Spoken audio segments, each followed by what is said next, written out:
ಆಪ್ತ ಈ ಪ್ರಕರಣದ ಮತ್ತೊಬ್ಬ ಆರೋಪಿ ಪ್ರದೋಷ್ ಸಮ್ಮುಖದಲ್ಲಿ ಪೊಲೀಸರು ಸ್ಥಳ ಮಹಜರು ನಡೆಸ್ತಾ ಇದ್ದಾರೆ. ಮೊಬೈಲ್ ಅನ್ನು ಬಿಸಾಡಿದಂತಹ ಸ್ಥಳದಲ್ಲಿ ಮಹಜರು ನಡೆಸ್ತಾ ಇದ್ದಾರೆ. ಆ ಮೊಬೈಲ್ ಸಿಗತ್ತಾ ಅಂತ ಹುಡುಕಾಟ ನಡೆದಿದೆ. ಮೊಬೈಲ್ ರೇಣುಕಾಸ್ವಾಮಿಯ ಮೊಬೈಲ್ ಅದು ಸಿಗತ್ತಾ ಅಂತ ರೇಣುಕಾಸ್ವಾಮಿ ಮೊಬೈಲನ್ನು ಮೋರಿಗೆ ಬಿಸಾಡಿದ್ದಾರೆ ಅನ್ನುವಂಥದ್ದು. ಸೊ ಹಾಗಾಗಿ ಆ ಮೊಬೈಲ್ಗೋಸ್ಕರ ಹುಡುಕಾಟ ನಡೆದಿದೆ. ಇನ್ನೊಂದು ಮೊಬೈಲ್ ಆರೋಪಿಯದ್ದು ಎನ್ನಲಾಗಿದೆ. ಆ ಆರೋಪಿಯ ಮೊಬೈಲ್ಗೋಸ್ಕರ ಕೂಡ ಹುಡುಕಾಟ ನಡೆದಿದೆ. ಮೃತದೇಹ ಎಸೆದಂತಹ ಸುಮ್ಮನಹಳ್ಳಿ ಹತ್ರ ಮೋರಿಯಲ್ಲಿ ಹುಡುಕಾಟ ನಡೆಸಿದ್ದಾರೆ. ಮೊಬೈಲ್ ಬಿಸಾಡಿದ ಜಾಗದಲ್ಲೂ ಕೂಡ ಇಂಚಿಂಚು ಪರಿಶೀಲನೆ ನಡೆಸ್ತಾ ಇದ್ದಾರೆ. ಮೊಬೈಲ್ ಏನಾದರೂ ಸಿಗತ್ತಾ ಅಂತ ಹುಡುಕಾಟ ನಡೆದಿದೆ. ಮೊಬೈಲ್ ಸಿಕ್ಕಿದ್ರೆ ಅದರಲ್ಲಿ ಸಾಕಷ್ಟು ದಾಖಲೆಗಳು ಸಿಗುವಂಥ ಚಾನ್ಸಸ್ ಇದೆ. ಅದರಿಂದ ಡಾಟಾ ರಿಟ್ರೈವ್ ಮಾಡ್ಕೊಬೋದಾ, ಅದರಲ್ಲಿ ಏನಾದರೂ ಕುರುಹುಗಳು ಸಿಗುತ್ತಾ? ಮೋರಿಯಲ್ಲಿ ಮೊಬೈಲ್ಗಾಗಿ ಹುಡುಕಾಡ್ತಾ ಇರ್ತಕ್ಕಂಥ ದೃಶ್ಯಗಳನ್ನ ನೀವು ನೋಡ್ತಾ ಇದ್ದೀರಾ. ಪ್ರದೋಷ್ ಆರೋಪಿ, ಆತನನ್ನು ಕರ್ಕೊಂಡೋಗಿ ಆತನ ಜೊತೆಯಲ್ಲಿ ಸ್ಥಳ ಮಹಜರು ನಡೆಸ್ತಾ ಇದ್ದಾರೆ. ಶವ ಎಸೆದಿದ್ದಂತಹ ಸುಮ್ಮನಹಳ್ಳಿ ಬಳಿಯ ಮೋರಿಯಲ್ಲಿ ಈ ಒಂದು ಮೊಬೈಲ್ಗಾಗಿ ಹುಡುಕಾಟ ನಡೆದಿದೆ. ಸ್ಪಾಟಿಂದ ಪ್ರತಿನಿಧಿ ಅಜಯ್ ನೇರ ಸಂಪರ್ಕದಲ್ಲಿದ್ದಾರೆ. ಅಜಯ್, ಆ ಮೊಬೈಲ್ ಸಿಗೋ ಚಾನ್ಸಸ್ ಇದೆಯಾ? ಈ ಹಿಂದಿನ ಪ್ರಕರಣಗಳಲ್ಲೂ ನಾವು ನೋಡಿದ್ರೆ ಕೆಲವೊಮ್ಮೆ ಈ ಥರ ಮೋರಿಗೆ ಎಸೆದಿರ್ತಕ್ಕಂಥ ಶವದ ತುಂಡುಗಳು ಅಥವಾ ಮೊಬೈಲ್ ಆ ಥರದ್ದು ಸಿಕ್ಕಿರೋಂಥ ಉದಾಹರಣೆಗಳಿದ್ದಾವೆ. ಹುಡುಕಾಟ ಹೇಗೆ ನಡೆದಿದೆ ಮತ್ತು ಆರೋಪಿ ಪ್ರದೋಷನ್ನ ಅಲ್ಲಿ ಕರ್ಕೊಂಡು ಬಂದಿದ್ದಾರಾ? ತನಿಖೆ ಯಾವ ದಿಕ್ಕಿನಲ್ಲಿ ಸಾಗಿದೆ?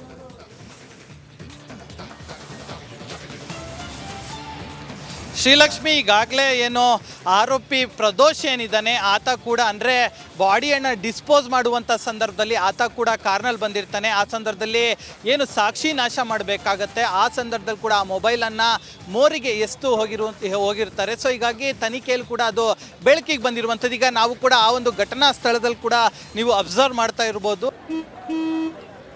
ನಡಿ ಈಗ ಶುರು ಮಾಡೋಣ.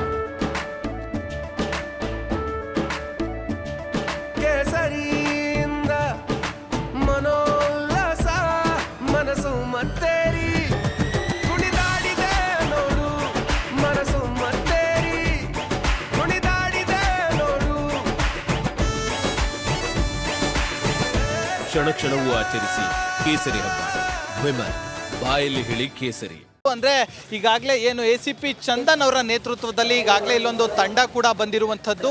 ಇಲ್ಲಿ ಏನು ಈ ಮೊಬೈಲ್ ಎಸ್ತಿರುವಂಥ ಸ್ಥಳ ಏನಿದೆ ಅಲ್ಲೂ ಕೂಡ ಈಗಾಗಲೇ ಮಹಜರನ್ನ ಮಾಡ್ತಾ ಇದ್ದಾರೆ. ಅದರ ಜೊತೆಗೆ ಇಲ್ಲಿ ಏನು ಮೋರಿಯಲ್ಲಿ ಮೊಬೈಲ್ ಏನಾದರೂ ಸಿಗತ್ತಾ ಅನ್ನೋದ್ರ ಬಗ್ಗೆ ಕೂಡ ಈಗಾಗಲೇ ಏನು ಹುಡುಕಾಟವು ಕೂಡ ಈಗಾಗಲೇ ಆಗ್ತಾ ಇರುವಂಥದ್ದು. ಅಂದರೆ ಅವ್ರಿಗೂ ಕೂಡ ಕೈಗೆ ಗ್ಲೌಸ್ ಆಗಿರ್ಬೋದು, ಜೊತೆಗೆ ಕಾಲಿಗೂ ಕೂಡ ಒಂದು ರೀತಿ ದೊಡ್ಡದಾದಂಥ ಶೂನ ಕೊಟ್ಟು ಈಗಾಗಲೇ ಅಲ್ಲಿ ಮೊಬೈಲನ್ನು ಹುಡುಕಾಟವನ್ನು ಮಾಡ್ತಾರೆ. ಬಹುತೇಕ ಮೊಬೈಲ್ ಸಿಗೋದು ತುಂಬಾ ಡಿಫಿಕಲ್ಟು, ಕಷ್ಟ ಅಂತಲೇ ಹೇಳ್ಬೋದು. ಯಾಕಂದರೆ ಇವತ್ತಿಗೆ ಹೆಚ್ಚು ಕಮ್ಮಿ ಒಂದು ವಾರ ಕಂಪ್ಲೀಟ್ ಆಗಿರುವಂಥದ್ದು ಏನು ಕ್ರೈಮ್ ಸೀನ್ ನಡೆದು. ಸೊ ಹೀಗಾಗಿ ಇಲ್ಲಿ ಮೊಬೈಲ್ ಸಿಗೋದು ಬಹುತೇಕ ಅನುಮಾನ ಅಂತಲೇ ಹೇಳ್ಬೋದು. ಆದರೂ ಕೂಡ ಮಹಜರ್ ಪ್ರಕ್ರಿಯೆ ಮಾಡಬೇಕಾಗತ್ತೆ. ಸೊ ಹೀಗಾಗಿ ಪೊಲೀಸರು ಆ ಒಂದು ಕೆಲಸವನ್ನು ಮಾಡೇ ಮಾಡ್ತಾರೆ. ಇನ್ನು ಈ ಒಂದು ಕೇಸ್ನಲ್ಲೂ ಕೂಡ ಪ್ರತಿದಿನ ಒಂದು ರೀತಿಯಾದಂಥ ಬೆಳವಣಿಗೆಗಳು ಆಗ್ತಾನೆ ಇರುವಂಥದ್ದು. ಈಗಾಗಲೇ ಆರೋಪಿ ಪ್ರದೋಷ್ ಏನಿದ್ದಾನೆ ಆತ ಕೂಡ ಹೇಳಿರ್ತಾನೆ, ಇಲ್ಲ ಈ ರೀತಿಯಾಗಿ ನನ್ನ ಹತ್ರ ಒಂದು ಆತನ ಮೊಬೈಲ್ ಇತ್ತು, ರೇಣುಕಾಸ್ವಾಮಿದಾಗಿರ್ಬೋದು ಮತ್ತು ಇನ್ನೊಂದು ಮೊಬೈಲ್, ಎರಡನ್ನೂ ಕೂಡ ನಾವು ಅಲ್ಲಿ ಎಸ್ತಿದ್ವಿ ಅಂಥೇಳಿ. ಯಾಕಕ್ಕಾಗಿ ಪೊಲೀಸರು ಇಲ್ಲಿ ಏನು ನ್ಯಾಯಾಲಯದಲ್ಲಿ ಇಲ್ಲ ನಮಗೆ ಮಹಜರ್ ಮಾಡೋಕ್ಕೆ ಟೈಮ್ ಬೇಕು ಅಂತ ಹೇಳಿ ಕೇಳ್ತಾರೆ ಅನ್ನೋದಕ್ಕೆ ಇದೇ ಸಾಕ್ಷಿ ಅಂತಲೇ ಹೇಳ್ಬೋದು.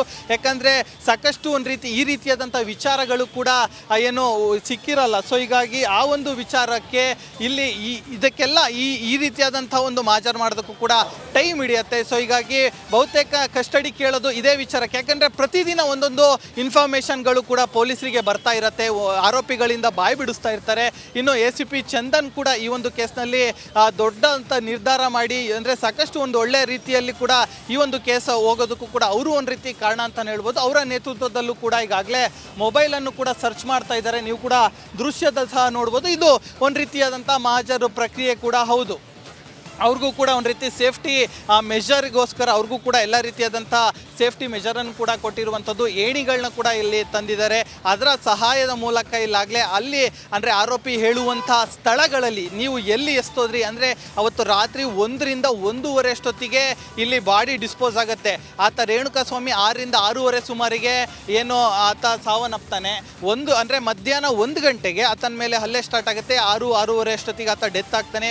ರಾತ್ರಿ 1 ಗಂಟೆ ಅಷ್ಟು ಅಂದರೆ ಭಾನುವಾರ ಬೆಳಗ್ಗೆ 1ರಿಂದ 1:30 ಅಷ್ಟೊತ್ತಿಗೆ ಇಲ್ಲಿ ಬಾಡಿ ಡಿಸ್ಪೋಸ್ ಆಗುತ್ತೆ. ಆ ನಂತರದಲ್ಲಿ ಇಲ್ಲಿ ಬಂದಂಥವರು 2 ಮೊಬೈಲನ್ನು ಎಸ್ತಿದ್ದೀವಿ ಅಂತ ಹೇಳಿ ಈಗಾಗಲೇ ತನಿಖೆಯಲ್ಲಿ ಅವರ ಒಂದು ಹೇಳಿಕೆಯನ್ನು ಕೂಡ ಕೊಟ್ಟಿದ್ದಾರೆ. ಅದನ್ನು ಕೂಡ ಪೊಲೀಸರು ದಾಖಲು ಮಾಡ್ಕೊಂಡಿದ್ದಾರೆ. ಇವೆಲ್ಲವೂ ಕೂಡ ಏನು ನೋಡ್ತಾ ಇದ್ದಾರೆ, ಇವೆಲ್ಲವೂ ಕೂಡ ಒಂದು ರೀತಿ ಎವಿಡೆನ್ಸ್ ಆಗುತ್ತೆ. ಆ ಎವಿಡೆನ್ಸ್ನ ಕೋರ್ಟ್ನಲ್ಲಿ ನಾಡ್ದು ಹೋದಾಗ ಅವರು ಕೂಡ ಸಬ್ಮಿಟ್ ಮಾಡ್ತಾರೆ. ಈ ರೀತಿಯಾಗಿ ಮೊಬೈಲ್ ಎಸ್ತಿದ್ದೀನಿ ಅಂದರು, ಅಲ್ಲೂ ಕೂಡ ನಾವು ಹೋಗಿ ಮಾಜರನ್ನು ಮಾಡಿದ್ದೀವಿ ಅನ್ನೋ ಒಂದು ಮಾತನ್ನು ಕೂಡ ಹೇಳ್ತಾರೆ. ಸೊ ಹೀಗಾಗಿ ಇವೆಲ್ಲವೂ ಕೂಡ ಒಂದು ರೀತಿ ಎವಿಡೆನ್ಸ್ ಆಗುತ್ತೆ. ಇದು ಕೂಡ ಇನ್ನು ಸಾಕಷ್ಟು ಕಡೆಗಳು ಕೂಡ ಏನು ಹೋಗಿ ಮಾಜಾರ್ ಮಾಡೋದು ಕೂಡ ಬಾಕಿ ಇರುತ್ತೆ. ಸೊ ಹೀಗಾಗಿ ಎಲ್ಲ ಕಡೆಯೂ ಕೂಡ ಯಾವ ಆರೋಪಿಗಳು ಎಲ್ಲೆಲ್ಲಿ ಸ್ಥಳದಲ್ಲಿ ನಾವು ಈ ರೀತಿಯಾಗಿ ಸಾಕ್ಷಿ ನಾಶ ಮಾಡಿದ್ದೀವಿ ಅಂತ ಹೇಳ್ತಾರೋ ಅಲ್ಲೆಲ್ಲವೂ ಕಡೆಯೂ ಕೂಡ ಹೋಗಿ ಒಂದು ರೀತಿ ರಿಟ್ರೀವ್ ಮಾಡುವಂಥ ಕೆಲಸವನ್ನು ಮಾಡ್ತಾರೆ, ಅದನ್ನು ಮತ್ತೆ ತಗೊಳ್ಳುವಂಥ ಕೆಲಸವನ್ನು ಮಾಡ್ತಾರೆ. ಈಗ ಮೊಬೈಲ್ ಯಾವುದೇ ಸಿಕ್ಕಿದ್ರೂ ಕೂಡ ಅದರಲ್ಲಿ ಸಾಕಷ್ಟು ಮಾಹಿತಿ ಕೂಡ ಪೊಲೀಸರಿಗೆ ಸಿಗುತ್ತೆ. ಆದರೆ ಬಹುತೇಕ ಡಿಫಿಕಲ್ಟ್, ನಾನು ಯಾವಾಗಲೇ ಹೇಳ್ದಂಗೆ ಮೊಬೈಲ್ ಸಿಗೋದಕ್ಕೆ ಚಾನ್ಸ್ ಇಲ್ಲ, ಯಾಕಂದರೆ 1 ವಾರ ಆಗಿದೆ, ಅದು ಬಹುತೇಕ ಕೊಚ್ಕೊಂಡು ಹೋಗಿರುತ್ತೆ. ಸೊ ಹೀಗಾಗಿ ಆದರೂ ಕೂಡ ಪೊಲೀಸರು ಮಾಡುವಂಥ ಪ್ರಯತ್ನ ಈಗಾಗಲೇ ಮಾಡ್ತಾ ಇದ್ದಾರೆ. ಮೊಬೈಲ್ ಸಿಕ್ಕಿದ್ದೆ ಅದರಲ್ಲಿ ನಿಜಕ್ಕೂ ಕೂಡ ಒಂದು ರೀತಿ ಇನ್ವೆಸ್ಟಿಗೇಷನ್ಗೆ ಇನ್ನೊಂದು ಚೂರು ಹೆಲ್ಪ್ ಆಗುತ್ತೆ. ಸೊ ಹೀಗಾಗಿ ಆ ಒಂದು ಕೆಲಸದಲ್ಲಿ ಈಗಾಗಲೇ ಪೊಲೀಸರು ಕೂಡ ತೊಡ್ಕೊಂಡಿದ್ದಾರೆ ಅಂತಲೇ ಹೇಳ್ಬೋದು. ಶ್ರೀಲಕ್ಷ್ಮಿ, ಇನ್ನೇನಾದರೂ ಮೊಬೈಲ್ ಸಿಕ್ಕಿಲ್ಲ ಅಂತಂದರೆ ಅಜಯ್, ತನಿಖೆಗೆ ಹಿನ್ನಡೆ ಆಗುವ ಸಾಧ್ಯತೆ ಇದೆಯಾ, ಹೇಗೆ?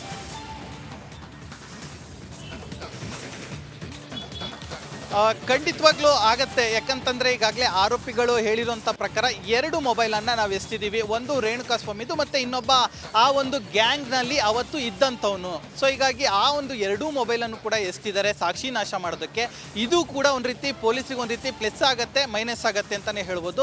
ಮೈನಸ್ ಯಾಕಾಗತ್ತೆ ಅಂದರೆ ಇಲ್ಲಿ ಮೊಬೈಲ್ ಸಿಕ್ಕಿಲ್ಲ. ಸೊ ಹೀಗಾಗಿ ಅದು ಒಂದು ರೀತಿ ಮೈನಸ್ ಆಗುತ್ತೆ. ಬಹುತೇಕ ಅವರ ಹೇಳಿಕೆಗಳಲ್ಲಿ ಅದನ್ನು ದಾಖಲು ಮಾಡ್ಕೊತಾರೆ. ಪ್ಲಸ್ ಯಾವ ರೀತಿ ಆಗುತ್ತೆ ಅಂದರೆ ಕೋರ್ಟ್ನಲ್ಲಿ ಇವರು ಸಲ್ಲಿಕೆ ಮಾಡುವಂಥ ಸಂದರ್ಭದಲ್ಲಿ ಸಾಕ್ಷಿ ನಾಶ ಮಾಡಿರೋದು ಬಹುತೇಕ ಖಚಿತ ಆಗಿದೆ ಅಂತಲೂ ಕೂಡ ನ್ಯಾಯಾಧೀಶರ ಮುಂದೆ ಹೇಳ್ತಾರೆ. ಇಲ್ಲಿ ಸಾಕ್ಷಿ ನಾಶ ಮಾಡೋದಕ್ಕೋಸ್ಕರ ಮೊಬೈಲನ್ನು ಮೋರಿಯಲ್ಲಿ ಎಸ್ತಿದ್ದಾರೆ ಅಂತ ಹೇಳಿ ಹೇಳ್ತಾರೆ. ಆಗ ಕೂಡ ಅದು ಕೂಡ ಒಂದು ರೀತಿ ಗಟ್ಟಿಯಾಗಿ ನಿಲ್ಲತ್ತೆ. ಹೌದು, ಸಾಕ್ಷಿಯನ್ನು ನಾಶ ಮಾಡೋದಕ್ಕೆ ಇವರು ಪ್ರಯತ್ನ ಪಟ್ಟಿದ್ದಾರೆ ಮತ್ತು ಸಾಕ್ಷಿ ನಾಶ ಕೂಡ ಮಾಡಿದ್ದಾರೆ ಅಂತ ಹೇಳಿ. ಸೊ ಹೀಗಾಗಿ ಮೊಬೈಲ್ ಅಲ್ಲಿ ಸಿಕ್ಕಿದ್ರು ಅಷ್ಟೇ, ಸಿಕ್ಕಿಲ್ಲ ಅಂದ್ರೆ ಅಷ್ಟೇ, ಒಂದು ರೀತಿ ಮೈನಸ್ಸು ಪ್ಲಸ್ ಎಲ್ಲವೂ ಕೂಡ ಇಲ್ಲಿ ಆಗ್ತಾ ಹೋಗುತ್ತೆ ಅಂತಲೇ ಹೇಳ್ಬೋದು. ಇನ್ನು ಅದರಲ್ಲಿ ಮೊಬೈಲಲ್ಲಿ ಯಾರ್ಯಾರಿಗೆ ಕಾಲ್ಸ್ ಹೋಗಿತ್ತು ಮತ್ತು ನಂಬರನ್ನು ಟ್ರೇಸ್ ಮಾಡಿರ್ತಾರೆ ಮತ್ತು ಟವರ್ ಡಂಪನ್ನು ಕೂಡ ಈಗಾಗಲೇ ಹಾಕ್ಕೊಂಡಿರ್ತಾರೆ. ಅದರಲ್ಲಿ ಯಾರ್ಯಾರಿಗೆ ಕರೆ ಹೋಗಿತ್ತು, ಎಷ್ಟು ಜನಕ್ಕೆ ಕರೆ ಹೋಗಿತ್ತು, ವಾಟ್ಸಪ್ ಕಾಲ್ ಏನಾದ್ರು ಮಾತಾಡಿದಾರಾ ಅಥವಾ ನಾರ್ಮಲ್ ಕಾಲ್ ಮಾತಾಡಿದರೆ ರೆಕಾರ್ಡಿಂಗ್ಸ್ ಏನಾದ್ರು ಸಿಗುತ್ತಾ, ಅದನ್ನೇನಾದ್ರು ರಿಟ್ರೀವ್ ಮಾಡ್ಬೋದಾ, ಇವೆಲ್ಲವನ್ನು ಕೂಡ ಈಗಾಗಲೇ ಪೊಲೀಸರು ಮಾಡಿರುವಂಥದ್ದು. ಇನ್ನು ಮಹಾಜರ್ ಪ್ರಕ್ರಿಯೆ ಮಾಡಲೇಬೇಕಾಗತ್ತೆ. ಸೊ ಹೀಗಾಗಿ ಬಂದು ಮಹಾಜರ್ ಪ್ರಕ್ರಿಯೆ ಸದ್ಯ ಮಾಡ್ತಾ ಇರುವಂಥದ್ದು. Srilakshmi, thank you Ajay ಡೀಟೇಲ್ಸ್ಗಾಗಿ.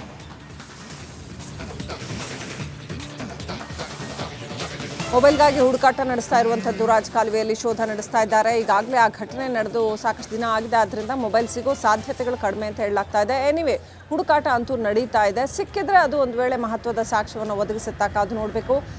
Data retrieve ಮಾಡಿಕೊಂಡ್ರೆ ಹೇಗೆ ಆತನನ್ನು, ರೇಣುಕಾಸ್ವಾಮಿಯನ್ನು ಕಿಡ್ನಾಪ್ ಮಾಡ್ಕೊಂಡು ಬಂದರು ಅಥವಾ ಹಲವು ದಿನಗಳಿಂದ ಚಾಟ್ ಏನಾದ್ರು ನಡೀತಾ ಇತ್ತಾ, ಎಲ್ಲ ಡೀಟೇಲ್ಸ್ ಸಿಗಬಹುದು.